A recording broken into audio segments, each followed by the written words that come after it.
Thank you so much for joining us today. This is always some of our favorite events throughout the year, are showcasing the work of our MHC undergraduate student fellows. Ivy Flessen, who will be speaking today, has been with us a little bit over a year as a McGillicuddy Fellow, really digging into Plato's works, but particularly today, because, you know, how could you possibly fit a year and a half of work into a short presentation? She's going to be focusing on one particular piece as it relates to current events. And so I think that it'll be just a really great testament to the continued relevance of Plato and to Ivy's research and to her potential and future as a political scientist. So before we start, I do want to give a short land acknowledgement. At the University of Maine, we recognize that we are on Marsh Island and are in the homeland of the Penobscot Nation, where issues of water and territorial rights and encroachment upon sacred sites are ongoing. Ivy will be speaking for about a half an hour. We will have a Q&A at the end, but if you do have questions throughout, please direct them in the chat. If there are appropriate moments to stop and address some of those, we can do so, but otherwise we'll have a good amount of time for discussion at the end. And with that, I'd like to pass it on to Ivy Flessen, who was our fellow with us throughout all of 2021. Not a good year to be a fellow, but now is wrapping up her studies at UMaine and ready to head off into the world. So we're excited that she can showcase her research today. Thank you, Karen, for that introduction. As Karen mentioned, the talk that I'm giving today is part of a larger project, one pursued with the sponsorship of the McGillicuddy Humanities Center and with the help of Dr. Robert Ballengall, for both of which I'm very grateful.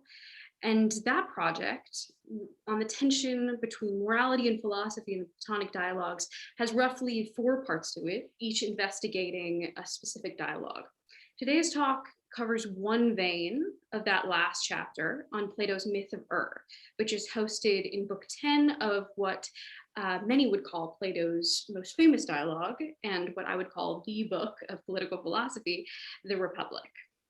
So I'm going to go ahead and share my screen here because I have prepared a couple slides.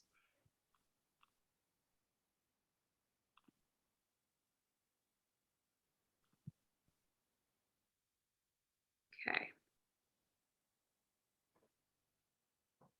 Let me know if there are any problems seeing that, but I think it's fine on my end. Great.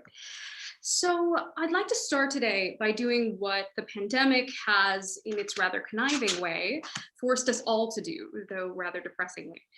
Think about our lives, or more specifically in this case, our lives as they relate to the political world. In many ways, I think 2020 has brought to a head seething tensions in our political climate. Not least among those, I think, is the resistance to reason, and even the resistance to proven scientific fact. We see around us those who refuse to recognize that we are in the midst of a deadly pandemic and refuse to wear masks, wash their hands, or social distance accordingly. They do this even at their own risk. We also see those around us who still deny that our climate is radically and swiftly changing because of human impact, and thus deny that we have any sort of duty to mitigate or slow that damage. They do so despite the fact that they too have to rely on the natural world that hosts us. Countless other examples can be listed. We might think of the inability to acknowledge how sexual orientation isn't voluntary, how industry workers and independent family farmers have been woefully overlooked and forgotten despite their necessity to our economy, not to mention their basic human dignity, and just more generally, how angry, how angsty the whole of our country seems to be these days. This has culminated in, dare I say it, the election of our last president. Now, I won't mention his name for fear that if I say it 3 times, he'll appear, but his actions in and on his way out of the presidency roused on January 6th a seditious attack on democracy that the founding framers had reason to fear. In short, we have before us political actors and a political climate that is calling into question, indeed daring to repudiate reason itself and the kind of regime that reason suggests. If we plan to save that regime, then it seems to fall to us to make sense of this phenomenon and ultimately discover how we should react to it. Now, obviously, the subject matter of my talk today presupposes that, roughly, Plato is the key to this puzzle, or at least one that will fit. This presupposition is worth challenging, I think, worth questioning in its own right. Plato lived roughly from 427 to 347 BC. He lived in Athens, which, though it was a democracy, was very different from our American one. It cared for different virtues, it was smaller, its democracy operated by different rules, and it even had vastly different international contexts. So how is Plato relevant? And what does he offer our current contexts? There are several answers to this question, I think, but I will only mention a few fundamental ones here for our purposes today. The first is that Socratic philosophy, the tradition which Plato founded, at least practically, in his academy, and in his dialogues, thinks of reason in a much different way than we might today. Philosophy is, or should be, from his perspective, a holistic devotion to finding and understanding the world. To understand the world, however, as his teacher Socrates found in his famous Socratic turn, we must understand our place in that world. And to understand our place, we have to understand ourselves. Thus, Socratic philosophy and philosophers that follow it are tasked with uncovering and understanding the human soul. This conception of reason and a reasonable way of life is much broader, much more general, much more demanding than how we think of reason today. And thus, Socratic philosophy and works about it might offer us a different and crucial perspective about what reason actually demands if we are to follow it fully. So too does it offer us a unique perspective about the relationship of reason to politics. As many scholars have remarked, and as I have ultimately concurred in my research, Plato saw a rather dramatic divide between the philosophic and political way of life. Indeed, he often suggests that philosophy and politics should maintain a healthy distance from each other, or at least in the way that they're properly conceived. So what his approach gives us, I think, at least in this inquiry, is that it allows us to reason and consider reason and politics as separate entities. And in doing so, we may also more clearly think about how the reasonable way of life and the political one are in tension with each other and how that tension might be resolved in whatever way it can. It also offers us the insights that Plato, who by all accounts was a wise man, came to himself on that score. The last offering Plato provides us in solving this dilemma in some ways is most important, and because it runs beneath all of this. To understand the human soul, at least as the Socratic philosophers would aspire to do, is that at its core an acontextual quest. It seeks to consider the ways in which our customary opinions or prevailing norms fail to recognize the truth, to consider the tension between human truths and truth as society understands it. Thus, works of political philosophy, especially those of Socratic philosophy, offer uniquely salutary lens to inquiries like these, where they remove those contextualities that might blind us and provide us a way to make deeper insights into those traits, that essence or those tensions that are always true, that will always be present in the human soul. By my reckoning, all of these benefits are especially present in the myth of Ur. And that is no small part of the reason why I've chosen it for my talk today. I hope to present in this discussion one small vein of how Plato sees the world and the human soul, ultimately.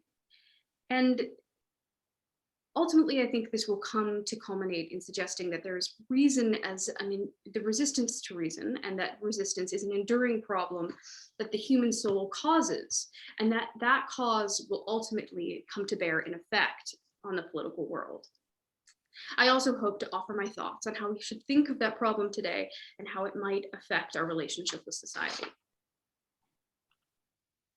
So, given that not all of you have read The Myth of Ur, and that it's been a while for others of you, and for the rest, a second revisitation never hurts and is pleasurable in my experience, I thought it might be helpful to start our investigation with a plot overview of this myth. So the word myth takes on different meanings in a classical context than we might think of in a modern one. This is especially the case in Attic Greek, which is a language that is incredibly ambiguous and has different meanings for different words. So transliterated as roughly muthos, it is contrasted often with logos, and it can become synonymous with several English words, not least word or speech or account. So it is that last word, account, that I choose to rely on in my understanding of the text. And as Socrates would advise, I'm going to try to understand this account before we make any judgments about it. So as Socrates would also advise, I think we will start from the beginning of this account.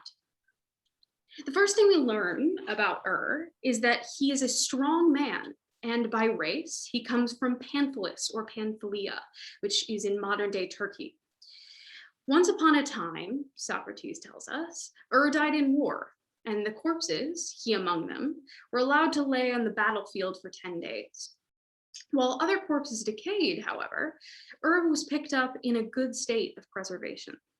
Odd as that was brought home anyway. It was not until 2 days later, as he laid there in a randomly zombified state of preservation, and on a funeral pyre, no less, that came back to life. And come back to life, he told what he saw in the other world. Now, the flashback begins to this tale. Tells his compatriots that his soul departed his body and made its way to a certain demonic place. In this place, there were 4 holes, 2 in the earth and 2 in heaven. The holes were evenly placed opposite each other and evenly spaced apart from each other. Between them sat judges who, as tells the audience, decide who journeys through what aperture. Those deemed just in life, just as some scholars interpret being a moral term, were sent to the right and upward through one of those holes to the heavens.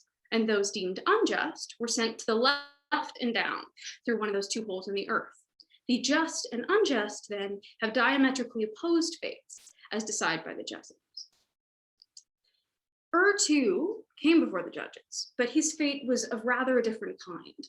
The judges inform that he is to become a messenger to the human beings on earth, and they task him accordingly with observing and remembering all that he can about the nature of things in the afterlife. To that end, he saw the space before him as a kind of gathering place.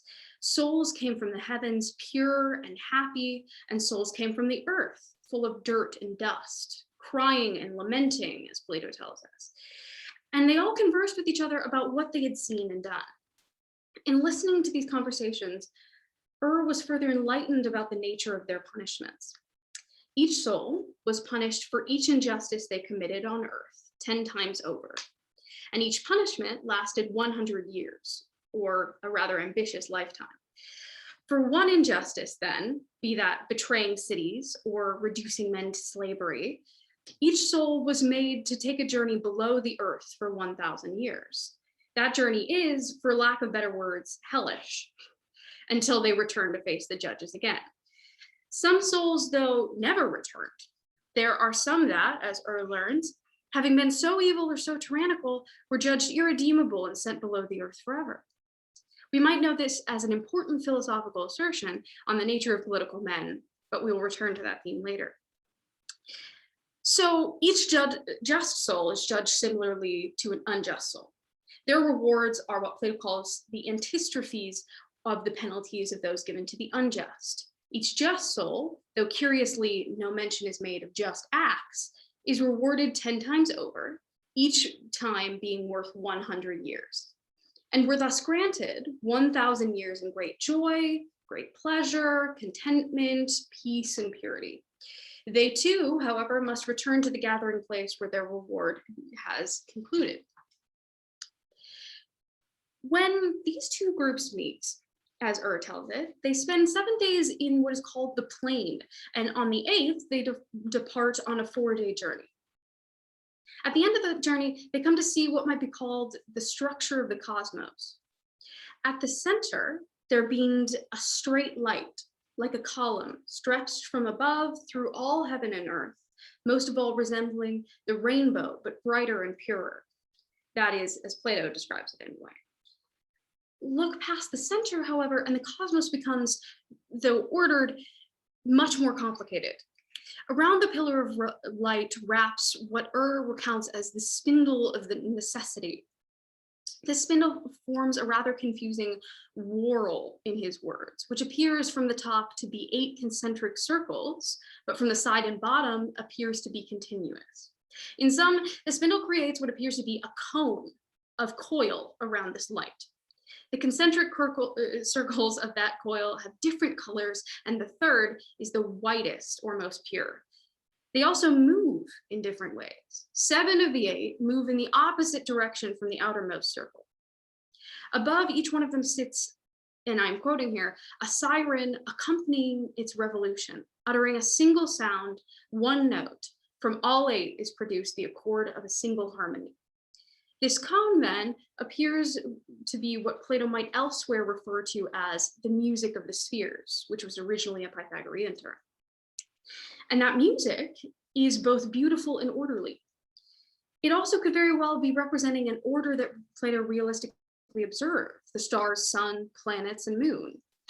There are also 3 daughters of necessity, as Ur tells it, or fates. There are named Lachesis, or the dispenser of lots, Clotho, the spinner, and Atropo, literally translated as inevitable or unturnable. Each fate is responsible for a place in time. And as Plato tells it, Lachesis for what has been, Clotho for what is, and Atropo of what is going to be.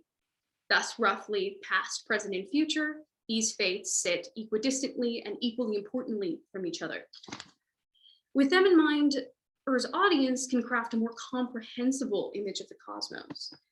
There are many visible representations made of such an image, but I propose that the structure of the cosmos, as represented by this myth anyway, can be understood by something like the figure that will follow. This one here. And like the perfectly just soul in the Republic, is grounded in the number 3. 3 fates sit equidistantly from each other, which allows an equilateral triangle to be drawn around them. A cone is made by the spindle of the center, around the center of the light. The souls will interact with 3 symbolic time periods. 3 cosmological entities are potentially represented by Plato: planet, sun, and moon. And the 3rd circle of the spindle is white, brightest, and most pure. So that's my own interpretation, and many scholars have offered their own about how it is to be imagined. But if we are to put aside for a moment differences about how exactly it is that this grand cosmological vision of the myth is ordered, or how that order should be visualized, one thing remains clear: that according to the myth, the whole is organized rationally and is knowable. So much so, in fact, that the particular fates of individuals gain significance by their connection with cosmic necessities. It is that connection that next becomes the focus of Ur's tale. When the souls arrive at the throne of the first fate, Lachesis, he is that first fate, and above him, a certain spokesman comes down and informs them of their next task. They must choose a life to which they will be bound by necessity, and by which they, their character, and their virtue, or lack thereof, will be shaped. He cast lots among the souls, and each, except Ur, picked up that which fell next to him. He who, it seems just out of sheer luck, was standing next to the highest of those lots, was offered the first pick of the lives available to him. Many were available to him, human and animal, from tyrannies to lives of private men who mind their own business. Each of these lives has their own demon, though, and their own mix of beauty and pain, as is true for all of us, I imagine. The myth returns to its frame narrative for a moment at this point, where Socrates tells young Glaucon, one of his interlocutors in the dialogue, about the importance of choosing a life for the kind of virtue that it will create. This is especially important when dealing with justice, Socrates explains, for it affects the pleasure of the city and of the soul. Indeed, it is in this looking off toward the nature of the soul, between the worse and better life, that a human being becomes happiest. This admonition may have particular relevance for the philosopher as she who is most devoted to reason, but that relevance can be judged once we understand the nature of the myth that hosts it. Socrates, having offered this advice, he returns to the myth. So here we are. Here stands this guy who had all the luck in the world, all the choices of lives in the world. He had also been warned by this spokesman, this reasonable figure, of the significance of this decision, of the importance of not being careless, as he puts it, and the danger of choosing the bad way of life. And in spite of all of that, he chose the greatest tyranny possible. Recounts that this choice was made due to gluttony and folly, and upon making it, the man instantly regretted it, for he noticed that, and I'm quoting, eating his own children and other evils were fated to be a part of that life. Other souls follow suit and choose a mixture of different lives, often because of some shallow desire, and rarely out of some kind of reasonable deliberation. Continues that after the choice of that life, each soul was sent to the next fate. Clotho, who ratifies the fate that they choose and sends them with a guardian appropriate for their life. Once they receive such a guardian, Atropo, the last fate, makes that fate irreversible. Having gone before all three fates, then the soul make their way to the plane of Letha, where all souls but were instructed to drink from the river of carelessness, literally, to whose water those who were not saved by prudence were drawn. Those same careless men drank more than their fair share, but all forgot everything that they had seen. After a night of self-forgetting like this, they were sent to their births, to coming to earth. With that, Ur's tale ends. He tells his audience that he knows not how he came to the world beyond, nor how he came back to his body, but remembered that all he saw and all that the divine judges told him were count.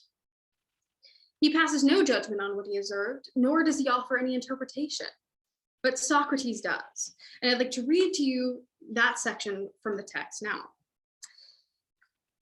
So Socrates hears this myth and he says to Glaucon, "And thus, Glaucon, a tale was saved and not lost, and it could save us if we are persuaded by it, and we shall make a good crossing of the river and not defile our soul. But if we are persuaded by me, holding that the soul is immortal and capable of bearing all evils and all goods, we shall always keep to the upper road and practice justice with prudence in every way, so that we shall be friends to ourselves and to the gods, both while we remain here and when we reap the rewards for it, like the victors who go about gathering in the prizes. And so here and in the 1,000-year journey that we have described, we shall fare well." So those are the last words of Plato's Republic. Whatever else they offer, and that will soon be investigated, they certainly suggest that the myth overlaps with Socrates' mission in the dialogue.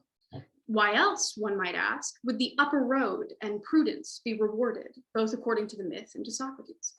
And why else would both be, in such close proximity, attempting to persuade Glaucon and the entire audience to ostensibly similar practices of justice?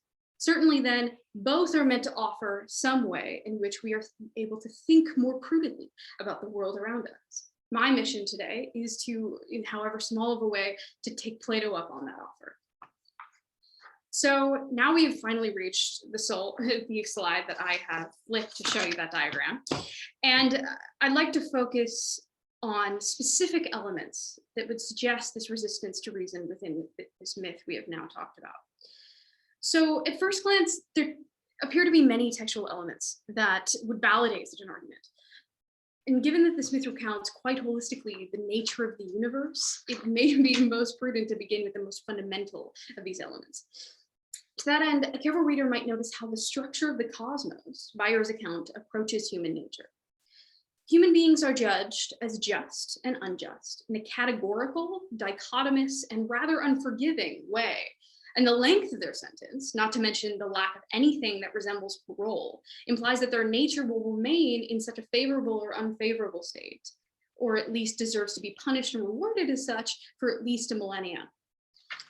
Those punishments and rewards, too, are governed by laws that appear to be universal, appear to be homogeneous, cold, predictable, and indifferent. In short, how and why human beings are judged in Ur's afterlife suggests that this account judges human nature, even in perhaps especially certain political kinds of human nature, as something fixed. The myth could then be observed as verifying Plato's understanding of fixed human types, as well as lending support to the interpretation that some of those types will be limited in certain ways. In response to that observation, though, I think an interpreter could and might even be wise to remain skeptical. For while human souls are judged universally, strictly, and along the same lines, they also, it could be recalled, are given a chance to be judged again and redeem themselves at the end of their sentence. Indeed, coming to such a conclusion on only the meager evidence above comes close to making a mountain out of a molehill. So to assuage the skepticism, it might be more satisfying to turn instead to the predispositions and actions of those individuals in the myth. In their rationality, or lack thereof, there might be some more convincing proof of the kind of interpretation I offer, which suggests Plato's belief in the political man's internal resistance to reason. So in many ways, I think the quest to uncover evidence of that nature relies on observations of the cosmos, and that's why they're always interrelated.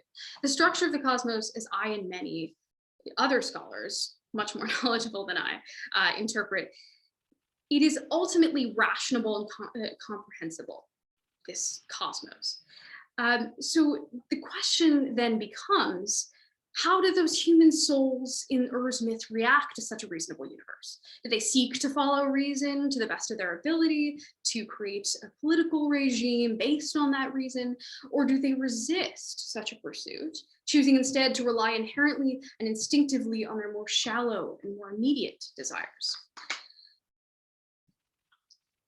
So the first veritable case study that Plato offers in this question might be the first man who chooses a life for himself, at least by my reckoning. As we might remember, that man had many options before him and chose not only a political life, but the most unjust of those lives, that of the greatest tyranny. Plato elsewhere sets the tyranny as opposed to philosophy, as an enemy to philosophy, and the philosophic way of life. He seems to repeat that theme here. As we might remember, he lists among those lives a man could have chosen the life of a private man who minds their own business. This description seems to mimic how Socrates describes himself as private in Plato's Apology.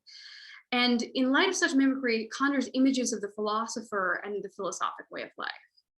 It is that way of life, that way of being, that this man, with all the freedom and power in the world, rejects. If the philosophic way of life is understood as the most wise and the most reasonable way of living, this choice directly demonstrates a resistance to reason as something inherent to this particular human, or maybe to humanity that resembles him. Upon further review of the text, this understanding seems to hold up. Consider how, for example, the man who would be the greatest tyrant did not choose that life without guidance. He was not left unguarded against his desires or his ignorance. He was not left without reason to doubt his visceral motivations, those which Plato tells us are folly and gluttony. No, he was directly warned against such motivations, and by a rather contemplative figure. This spokesman who presided over the ceremony, one not unlike what Plato would describe as a philosophic guardian in the rest of Plato's Republic, offered this advice. Even for the man who comes forward last, and I'm quoting here, even if he chooses intelligently and lives earnestly, a life to content him is laid up, not a bad one. Let the one who begins not be careless about his choice. So having offered that warning, it is immediately, Plato tells us, after the spokesman speaks, that this would-be tyrant chooses without having considered adequately. Plato tells us that this is not because he was preoccupied with matters of cosmological importance or unable to hear the spokesman, but rather driven as he was by surging, unintelligent desires, because he chose not to abide by the spokesman's forewarning. It was only after making this choice that he was able to consider it at his leisure and lament its ignorance and vice, and only for that reason that it ended badly for him.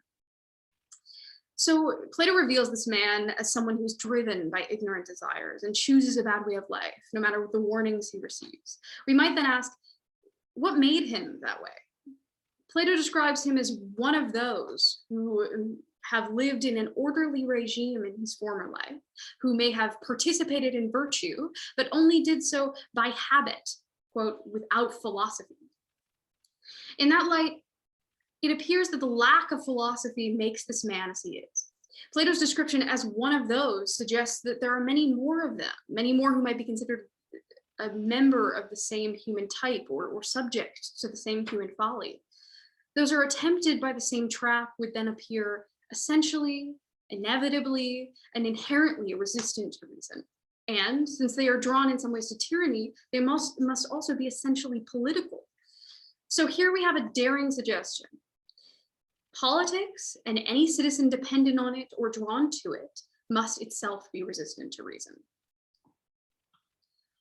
So Plato offers yet further support to this dark vision of mankind and its limitations. As first traverses through the afterlife and hears of the punishments given to unjust men, he also hears of still greater wages of impiety towards gods and parents for murder. As an example of such wages, he talks of one man, Ardaeus the Great, who had been, as Plato tells us, a tyrant in a certain city of Pamphylia, as we might recall, Ur's home nation. His crimes are also recalled for us. We are told that he killed his own father and brother and has done many other unholy deeds. He, as recounts, was not treated in the same way as all other unjust souls. Instead, he was punished in a singular way. When his penalty of 1,000 years had finished, the mouth or tunnel that returns a soul to the place of judgment did not admit him. Instead, who we are told to be fierce men, looking fiery through and through, bound Ardaeus by hands, feet, and head to be thrown into Tartarus and to never return. What is the justification for such a penalty? Plato indicates that it is warranted by the nature of his soul. The soul, as it happens, might also be considered a type, for it has compatriots. And that group, or all of those who follow into the same penalty, are described as mostly tyrants, but some were also private men. But, as also tells us, all of them had committed great faults in one way or another. Yet, interestingly, I think it is not those faults that keep them from their chance of redemption. Instead, the myth recounts that they were supposed to go up, but the mouth did not admit them. It roared when one of those whose badness is incurable, or who had not paid a sufficient penalty, attempted to go up. Some of those were led away, but others were, like Ardaeus, bound, thrown down, and stripped of their skin.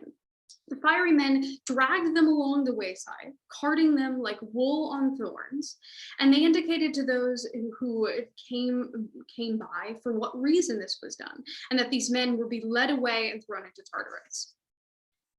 So by this account, it becomes clear that reason beckons and warrants this eternal penalty. Reason demands that those not yet punished enough are punished more thoroughly and led away. More importantly, for our purposes, however, we might recognize how it is reason that also demands its judges to recognize those whose badness is incurable, and that there is such a thing as incurable badness. That badness exists in a visible human type or group of souls, and justifies the merciless abandonment to such souls to the abyss, or so this myth recounts. As terrifying as this revelation is, and it is, it's also crucial to understanding the meaning of this myth and Plato's insights imbued in it. Though it is admittedly melodramatic and hyperbolic in nature, it also more directly, I think, than other elements of Plato's text, illuminates that there are absolute and eternal limits to the souls of men. There are limits, we might say, to how much we can perfect ourselves and how much we can help others to do the same. Such are the human things. right? Plato seems to be telling us that the world is or should be governed by reason, and reason cares little for silly human plights. It is indifferent to futile pleas or impossible dreams that we share. It is neither a wish-granting factory nor a warm coat to temper the winds of fate. And human beings, in return, care for it only in a limited way. It is difficult for them and therefore political societies to devote themselves to reason, and impossible to perfect themselves by it. A broader look at certain elements of this myth might suggest that such badness exists, though perhaps in different ways and in much smaller quantities, in many more souls than one might think. We might note, for example, how after the fates of all souls have been sealed, the myth recounts that they are all instructed to drink from the river of carelessness. In drinking from this river then, and in sleeping by it, they come to forget that all of their soul has seen and experienced. This includes the cosmos about which they have learned and the reason that governs it. They become, quite literally, careless and forgetful as a condition of entering the human political world. And if that were true, I think it would explain a lot about the political world. Would it not explain, for example, how it is in large part irrational? Would it not explain how politics is defined in no small part by conflict, whether that be over resources or over values? Why we love to fight and hate and to resist the authority of those who are more capable of giving advice than we are? Why we ignore science and trust ourselves instead. And then when it doesn't work out well for us, we blame, as Urs tells us the tyrannical man did, chance, demons, and anything rather than himself. Why we in our political society often seem to resemble teenagers yelling, "Leave me alone, mom, it's my life and I know what's best for me," and when we obviously don't. This myth offers a cosmological explanation for that all too human, all too political trait, but more than that, reminds us of its existence. Perhaps more importantly to this inquiry, it warns those who try to rid the world of that trait, that no vessel, be that a canteen or a moral philosopher, can contain the waters of that carelessness. In that light, the myth might be read as offering something like this revelation.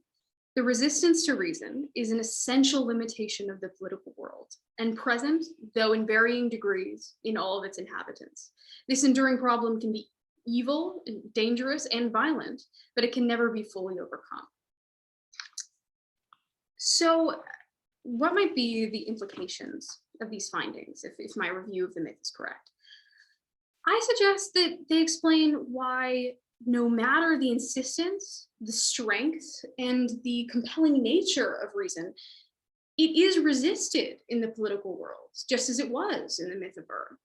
The reason is because, as we've now discussed, politics and in the political world is essentially irrational. Because of that irrationality, the resistance to reason, its representatives, its texts, and its implications will continue to be an enduring problem in the world as we know it. I think the question then becomes, what do we do? When we see those around us denying climate change, refusing to understand the severity or illegitimacy of attacks on democracy, or evading admitting the existence of a global pandemic, do we have to throw up our hands and say that nothing can be done? I'm sure we're all tempted to at certain points. I know I am, but I don't think we can justify that temptation. In fact, this account allows us to avoid despairing, I think. If we think of the resistance to reason as an enduring internal problem, we don't have to think of it as a new phenomenon or catastrophize that the world is ending.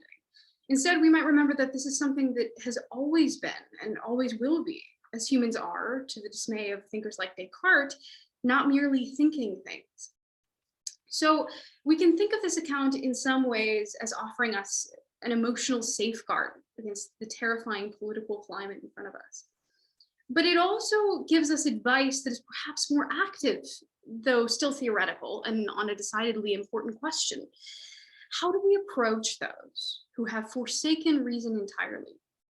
Plato seems to think that seems to answer this question with another question. as he often does, and as I love him for, how can politics satisfy the irrational desires of humanity safely? If it is true, as I've said, that human beings are driven by irrational desires as well as rational ones, and that those irrational desires cannot be swayed by reason, and if it is also true that those same desires can be dangerous to politics and to the individual, how do we minimize that danger? How do we impose restrictions on that danger? I suggest that now it primarily falls to us as friends of democracy to ask what it is that a politics built only on reason lacks. What tensions, what desires, what necessities, what longings does reason fail to satisfy?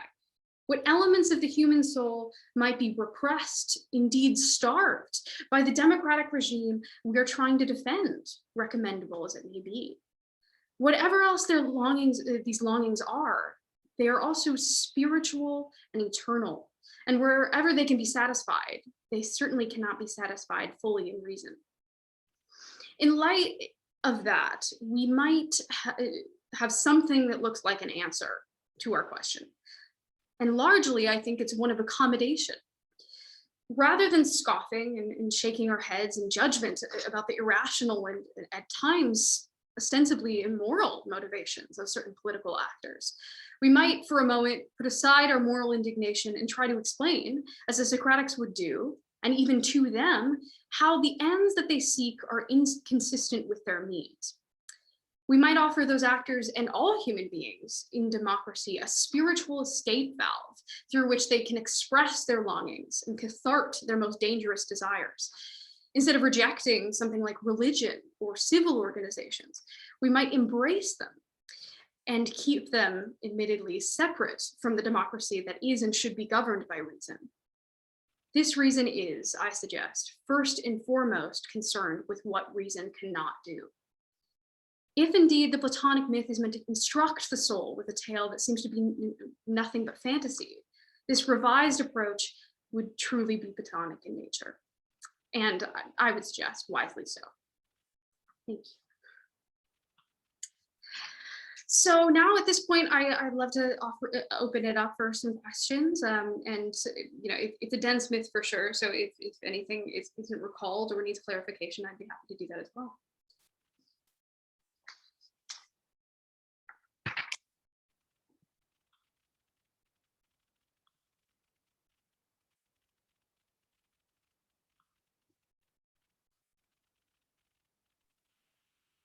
Well, I have kind of an unrelated question. So you spent this past year and a half really digging into quite a number of the dialogues, and I know that we've talked about a few different potential angles that you could have gone. So I know that one angle that you were looking at was related to academia and whether, how much of it are you doing for yourself? How much are you doing for the public good?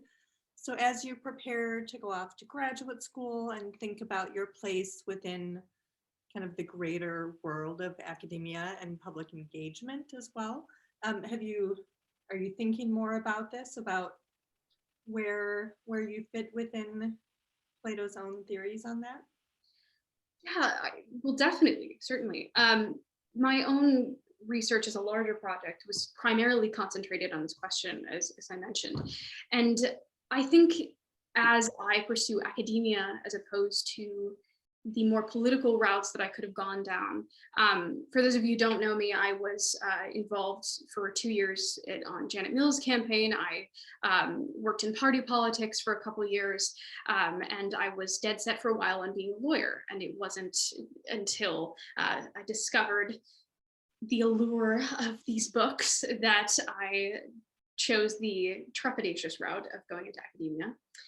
And I think now where I stand on that is primarily that service doesn't have to be with one's hands. Service can also be perhaps more profoundly with one's head and whatever wisdom I can offer or develop to the world. I also think too that in the Platonic understanding of justice, there are roles that we are all meant to play, most meant to play, and that desire is no small part of that. We're led to certain areas in lives or in our society by the things we're drawn to. And so I think in light of all of that, I've forgiven myself a bit for changing paths for something from something that may be considered more traditionally moral, and considered my relationship with politics and with morality and with the rest of society more generally as a different form of morality. Great, thank you. Looks like Michael has a question as well. Michael, do you want to read it yourself, or do you want me to read it? I was just struck in the description of the myth of how it seemed like kind of a classic redemption narrative. The person dies, goes somewhere else beyond life, comes back with a message from somebody else to redeem mankind, essentially, with the story of reason or whatever. And I think it's fascinating that the redemption narrative is reason, it's not faith. I was just wondering if there was any kind of, if that occurred to you, if there was any kind of reflection or discussion in that or whatever. I'm coming to this as somebody who knows nothing about this. So that was the kind of context that popped in my head. Absolutely, yeah. So the first thing I would say about this is that this myth is meant to touch on themes that would have been recognized by classical society. This is present not only in the ways that you mentioned thematically, but also to specific societal figures. The one that's most often called attention to is the overlap with Homer's account of the underlife in the Odyssey. And these themes then, these characters are meant to be used in a way that is recognizable and often loved. I think in this case, in the role in the dialogue as a whole, there's a lot to be said about that question, but I think there is something allegorical going on between Socrates and Glaucon. So Mark Munn is a historian. In his book, The School of History, he recounts how there's an overlap between and Glaucon as a character. Glaucon is drawn to courage, he is drawn to honor, and ultimately, as we find out historically, drawn to tyranny. And he chose, and he too is, as Plato calls it, a warrior slain in battle. So there's these little red flares that go up throughout the myth that suggest an overlap between and Glaucon. And to your point, like Glaucon is in a way sent as a messenger. I chose to read that last passage at the end of the text for a reason, and it's part of the reason why is it raises that precise observation. So Glaucon is sent by Socrates, having had this interlocution about philosophy, its powers, and some of its conclusions back to political society, to bring back some of its wisdom and to communicate a defense on its behalf. So I think that's, I'm in the minority position, I think, on that allegorical interpretation, and it's always difficult to prove things like that. But even if its roots aren't genuinely intentional, I think it's worthwhile considering about our messenger role on the behalf of reason, right? So if we consider ourselves defenders of reason to those who have forsaken reason, then we might do so in some of the ways that I described. So yeah, definitely, that's something that came up in my interpretation of the text and the interpretation of the myth, and I think is actually central to its role in the Republic. Excellent, great response. William Soames has a question kind of building off of some of those ideas, but kind of looking at the drive behind it. So he is wondering if you have considered that the resistance to reason, rather than an inherent human characteristic, might also be a symptom of a different fundamental characteristic, humans' desire to exercise freedom of choice. That maybe the first man who chose a life of tyranny was not as much resisting reason, but reacting to the spokesman's display of authority, like a pushing back of sorts, which is something that is inherently human as well. Have you considered other, like a Venn diagram of different potential reasons that, and how they align? So Plato has a rather controversial view of the desire for freedom, something that I think is really edifying about studying the classics is how they suggest that our desire for freedom, though in some ways has founded our modern regime, has danger to it. There are reasons that it should be limited and restricted. And so in that case, when tyranny often comes up in Plato, it's often connected to license or licentious desire. So the two, rather than being a separate thing, one is a facet of the other, or something that over ambitious desire for freedom is something that leads to the desire for tyranny. And I think to the account that Plato's more concerned with is not so much the political tyranny, but the tyranny of the soul. So if we think about this in the way that we express desires, what is it that rules our soul? That's what Plato's concerned with. And the tyranny would be a soul that isn't ruled by reason. It isn't ruled by wisdom. Instead, it's this veritable chaos, and it's painful and illegitimate. So I think that's what I would express. I would express it that way, is that those two things aren't opposing ideas in Plato, but rather one's an extension of the other. Excellent. I see William shaking his head there. So something that, you know, a lot of our fellows are kind of thinking about is how to bring the humanities into the modern world, especially for people that are in fields like you that are so removed temporally and geographically. And because, you know, it is something that is at this point very much kind of myth oriented, that it's a little harder to tie to the everyday. So, you know, I think about the potential of TV shows like The Good Place, or things that are getting people to think about philosophy or political science or other topics, but through the lens of popular culture. Like, I don't know if there's any, like, if in your dream world, how would you get, you know, today's youth engaged about Plato? I always call it like the hiding the black beans and the brownies, like where they don't even realize that you're doing it. You're kind of like sneaking in the Plato elsewhere. Is there, you know, any ideas or good advice that you would have of, you know, it's one thing to preach to the choir, so to speak, with, you know, others in academia, but how do you reach those members of the public? You know, how do you look at it from their perspective of like getting that information to them, but in a way that doesn't seem so academic or so tied to ancient history? Well, it's a very difficult and complicated question you asked me there, Karen. And I won't pretend to give a fully satisfying answer, at least from like a public policy standpoint. But what I will say, I think, is that one thing that comes up a lot in Plato is the readiness of a soul. When is a soul ready to think about something properly? And this ties to age. And so you bring up these young students. I think the most obvious way that they can become ready to consider ideas like this, to philosophize in whatever sense they can, is just the emphasis in education on critical thinking. A large part of this, I think, is being wary or skeptical of censorship in discussion in classrooms. So we have to be willing and able to think about, question, even challenge those prevailing norms and ideas of our societies if we are planning on living in a better one. And that is at the heart of the philosophic quest and spirit, I think. So part of it has to do with how we approach these ideas in education, but as far as popularizing it, which is the other level of your question,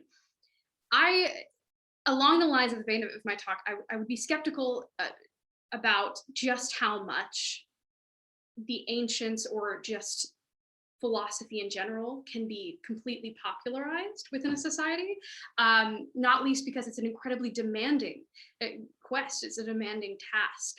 And that's not to say that, you know, philosophic insights can't elevate and ground our society, but rather that there's very limited time and very limited motivation in the everyday life to devote most of the day to contemplation.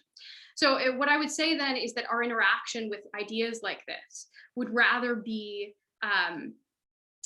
using his methods or any philosophic method, and then becoming familiar with certain famous parts of it, like Allegory of the Cave. Sometimes a lot of people I know read that in middle school, or they know the name or something like that. So I guess my answer to your question would be threefold. That's great. Thank you. It's just something I think about a lot, that, how do we show the relevance? It is relevant. Yeah. And people are inherently interested in these big questions. I think especially the younger generation is very interested in self and duty and community and all of these bigger ideas. It's And just to their credit, I think showing them that alignment, which is often the hardest part, that technically they are interested, they just don't know they're interested yet. So yeah, I think sometimes that what I try to display in my talk is that sometimes it's like a sandwiching. When you talk about these things, if you jump right into talking about these philosophical texts, they seem way removed and confusing. But if you explain how their themes or the spirit of what they're trying to talk about actually deeply applies to us and runs beneath our everyday life, it makes it interesting and exciting all of a sudden. In reading it, it's almost as if we're interacting with characters that we see every day. I think that's ultimately Plato's intention in his dialogue, is to create characters and types that we often see. And I think illuminating that is largely on the part of the teacher and whoever is willing to listen. But to whatever extent we can do that, I think it's recommendable. Well, and there's quite a number of thoughts about kind of the popularization of this in general, that the problem of popularization, Mike Sokolow is saying, is that, that's why, that's what killed Socrates, really, is that, and Derek Michaud mentioned that the myth of itself is a popularization, and there seemed to be a lot of head nodding there when that comment went up. So yeah, is it, I don't want to say it's a victim of its, yeah, I mean, in a way, yeah. Yeah, so this is a huge part of it too. So the whole messenger theme that I was talking about, that is what is at the essence of this popularization, right? It's a communication back and forth from society to from philosophy to society, and Plato on myth too is very good on this. So myth has the power to instruct the soul, to improve the soul, to change the soul, to make it better, and so thus myth as a whole is in essence popular, right? So that's part of the reason why I chose this. It's communicated, its lessons and its insights are communicated in a veiled way, but with the intention of making a larger group of people better. And that's part of the reason why it's so cloaked and ambiguous, is because philosophers or anyone on a controversial quest have to protect themselves. So and also because of the resistance to reason that I talk about, if philosophers were merely to recite a treatise, if they were merely to scream until they were blue at the face about what reason required, very few people would follow it. Okay, so you tried to persuading friends or relatives to return to reason, and how did it go? Well, I forget who said this, but it was Professor Howard in the philosophy department that told me this, that if I wanted to reason with I think it was a Klansman was the quote. It was from a book, but if I wanted to reason with a Klansman, I would not bring my mind, I would bring a gun. And and what I think that example illustrates is that is exactly the kind of thing I was hinting towards at the end of my talk, which is that the word persuasion takes on a much different meaning when you approach these people. The persuasion to return to reason would have to be much more institutional and rhetorical. So if I was to try to persuade friends or family to return to reason, it might go something like this. My grandparents are diehard conservatives who are independent family farmers, and there's a lot about their spirit and approach to life that I actually really appreciate. Integrity and grit, and toughness, and care too, I think. But if they also voted for our last president, and if I was to try to explain or persuade them to return to reason on that score, what I actually did was talk a little bit about our current governor with my grandfather and explain what it is that the elements of the soul that they like have in common with this democratic figure. Now, that's not to say that the resistance to reason is a partisan problem. It's not a problem of Democrats or Republicans. It's a human problem. But why I mentioned their political aligning is just because I think our last president is an example of that very dangerous figure. In any case, during the course of that conversation, I tried to explain how the things that they really value are embodied in a different kind of political figure, disregarding what party you're voting for. It's about the kind of soul you're representing. And it actually went over very well, surprisingly. And through the course of that conversation, I found that they're much more reasonable than their ballot box decision might lead you to believe. And so I think that those kinds of conversations are really important. I also think that the institutional ones, that like the reliance on civil institutions, like church organizations or basketball leagues or knitting clubs, whatever is your thing. I think the emphasis and influence on that is important because it allows for this kind of little deliberative democratic sphere. And also, if that's something that fulfills you, a reliance on religious institutions. I think Tocqueville's right that that provides a very helpful valve to release dangerous desires. So the answer to your question is yes, I have. Went pretty well, and because I was rhetorically sneaky about it. And the better answer is an institutional one. I think rhetorically sneaky is important, though. In a way, it's that many people have different ideas of what reason is. Reason looks like something different for a lot of people. So yeah, I have similar family members who I would be more likely to, even though I'm not religious myself, to find a Bible verse to help back up my point or something else that for each person, the argument behind it might be generally the same, but often it is how you're packaging it or that kind of thing to be able to show that alignment. Lena, we're just over an hour here. I'm going to do one last question, which comes from one of our other McGillicuddy Humanities Center fellows, Catherine Reardon, who asked, would you argue that having every politician read Plato would improve our government? The answer to that is yes, but only if they read it in a certain way. So the teacher of these kinds of texts often has to be very careful because, as Socrates explains at the end of Book 7 of the Republic, if you start questioning, challenging, and even in thought, trying to overturn the prevailing customary norms, it can be at first morally dangerous if the soul is not ready to engage with those ideas in a certain way or isn't set in a certain way such that they can't be corrupted. So oftentimes I read the Republic as having a couple different audiences, and those are a non-philosophic audience and a philosophic audience. Oftentimes, I think the best teachers of Plato are the ones that illuminate his message for the philosophic audience, and I ultimately think that Plato was most concerned with that audience. However, there's also another level of the text that might be read to just moderate our expectation of justice, as Ellen Bloom theorized, or it might explain a little bit about the reason behind a democratic regime or how that institution can be bettered. It might explain a little bit about the motivations of the political man and how we might guard against those men. In other words, there are these political lessons that I think are in essence edifying and good to communicate and to read.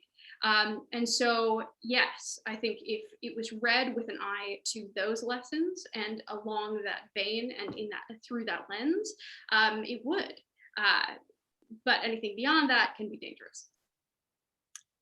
And one tiny follow-up to that is something I'd not thought of until now, and you are perhaps the exception to this, but do you think that it helps to have people learning Plato at a certain age? I mean, we're teaching students Plato, and they are getting really important takeaways from a younger age. But do you think to fully appreciate Plato, you need to have lived life to a certain extent or had, are we doing it wrong? Should we be like reaching out to people in their 40s to reteach them Plato? Or, is this not as much a question of like K through 12 education and civics classes and that kind of thing, but I myself didn't go to college until my 30s, and I can't even tell you how much more things really clicked and sunk in learning them, versus 20 years earlier, which was just in one ear and out the other often. So the first time I read The Republic was when I was in 6th grade, and I was 11 years old, and I wrote a rather pretentious little essay called The Republic of Contradictions, in which I criticized Plato for contradicting himself, not knowing, of course, that those contradictions are meant to be teased out and considered, and as also representations of those contradictions present in the political world and in the human soul.